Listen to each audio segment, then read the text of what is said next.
মালদায় মিনি পেহেলগাঁও নামে ভাইরাল চাঁদ সওদাগরের মাঠ। বর্ষা এলেই মালদা জেলার মাধাইপুর যাত্রাডাঙ্গা এলাকার ভাট্রাবিল বা মিনি দীঘা দর্শনে ভিড় জমে জেলা ও পার্শ্ববর্তী এলাকার মানুষের। তবে এবার সেই তালিকায় নতুন সংযোজন। সামাজিক মাধ্যমে ভাইরাল হয়েছে মালদার আরেকটি দর্শনীয় স্থান, যার নাম দেওয়া হয়েছে মিনি পেহেলগাঁও। এই নতুন আকর্ষণের কেন্দ্রবিন্দু চাঁদ সওদাগরের মাঠ। মালদা জেলার গৌড় এলাকার অন্তর্গত এই স্থানটি সুস্থানী মোড় থেকে মোহাম্মদপুর ভারত বাংলাদেশ সীমান্তমুখী রাস্তায় প্রায় 11 কিলোমিটার ভিতরে অবস্থিত। প্রতিদিনই বহু কন্টেন্ট ক্রিয়েটর এখানে এসে রিলস ও ভ্লগ তৈরি করছেন।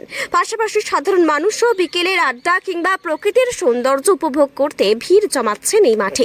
সবুজে ঘেরা উঁচু নিচু তৃণভূমি, প্রাচীন গাছ, পুরনো পাথরের স্তম্ভ ও পিলার, পুকুর এবং চারপাশের বাগান মিলিয়ে এক অনন্য পরিবেশ সৃষ্টি হয়েছে এখানে। অনেকের মতে এই দৃশ্য অনেকটাই কাশ্মীরের পেহেলগাঁওয়ের মতন, আর সেই কারণেই নেটিজেনেরা নাম দিয়েছেন মিনি পেহেলগাঁও। ঐতিহাসিক গৌড় অঞ্চলের এই খোলা মাঠে এখনো ছড়িয়ে রয়েছে প্রাচীন ধ্বংসাবশেষ চিহ্ন, যা ইতিহাস প্রেমীদের কাছেও বিশেষ আকর্ষণীয়। গৌড় ভ্রমণে আসা পর্যটকরাও এখন এই স্থানটিকে তাদের তালিকায় যুক্ত করছেন। বর্তমানে সোশ্যাল মিডিয়ার দৌলতে দ্রুত জনপ্রিয় হয়ে উঠছে চাঁদ সওদাগরের মাঠ, আর এখন মনোরম পরিবেশে সেটাই হয়ে উঠেছে মালদার নতুন পর্যটন কেন্দ্র। কালিয়াচক থেকে আবুর রায়হানের রিপোর্ট, কেসিকে টিভি। কোথা থেকে এসছো? আমরা এসেছি গোলাপগঞ্জ থেকে। কেমন লাগছে জায়গাটা?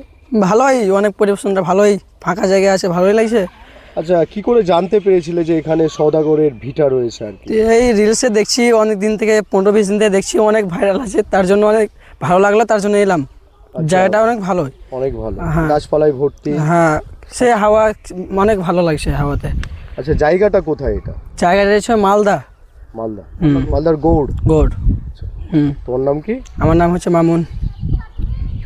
এটা অনেক দিনের ঐতিহাসিক স্পট, কিন্তু আমাদের এখানে 15-20 দিন থেকে ইউটিউবাররা সব ভাইরাল হচ্ছে, সব অনেকেই আসছে, আমরা লোকাল আছি এখানে। আচ্ছা, এখানে একটু মানে ঢিলছোড়া দূরত্বে আপনার বর্ডার, বাংলাদেশ বর্ডার আর কি, বিএসএফ এর আমাদের ক্যাম্পও দেখলাম।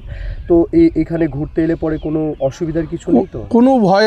কারো ভয়ের কোনো সমস্যা নেই। আমরা লোকাল হিসাবে আমরা সবকে সিকিউরিটি দেওয়ার ব্যবস্থা করব, বা প্রশাসনকে এটা নিয়ে অনেক কিছু কথা বলা যাবে।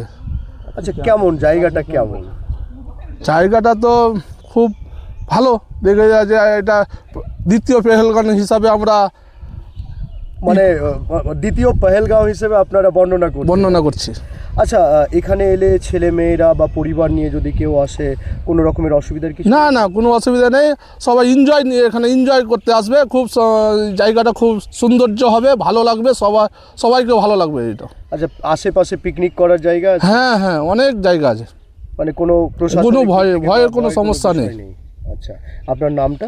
আমার নাম রাজকুমার ঘোষ। আপনি স্থানীয়? আমি স্থানীয়, আমার বাড়ির 4 কিলোমিটার রেডিয়াসে। হ্যাঁ।